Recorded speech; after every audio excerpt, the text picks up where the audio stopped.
ఒక రైతు తన తోటలో నివసించేవాడు. ఆ తోట దగ్గరే ఒక పావురం ఉండేది. ఆ పావురం తల్లి కాబోతున్నది. కాబట్టి వర్షాకాలం వచ్చే ముందు ఒక సురక్షితమైన గూడు కోసం వెతకడం ప్రారంభించింది. కాని ఈసారి వర్షం ముందుగానే వచ్చేసింది.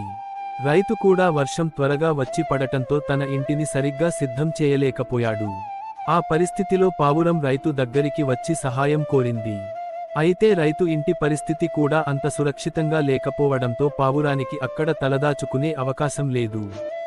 దాంతో రైతు మరియు పావురం కలిసి వర్షంలోనే ఒక సురక్షితమైన స్థలం కోసం వెతకడం మొదలుపెట్టారు.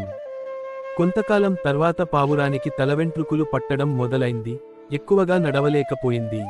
అప్పుడే రైతుకి దగ్గరలో ఉన్న ఓ పాత ఇంటి గురించి గుర్తు వచ్చి వెంటనే ఆ పావురాన్ని తీసుకుని ఆ ఇంటి దగ్గరికి వెళ్ళాడు. వర్షం మాత్రం ఆగటానికి సూచనలే చూపించకుండా బారిష్టగా కురుస్తూనే ఉంది. ఆ రాత్రే పావురం గుడ్లు వేసింది. కొన్ని రోజుల్లో ఆ గుడ్ల నుంచి బుజ్జి పక్షులు బయటకి వచ్చాయి. వాటిని చూసిన రైతు ఆనందంతో కన్నీళ్లు పెట్టుకున్నాడు. ఈ వీడియోని లైక్ చేయండి. ఇలాంటి మరిన్ని ఇంట్రెస్టింగ్ కథల కోసం మా ఛానల్ని సబ్స్క్రైబ్ చేయండి.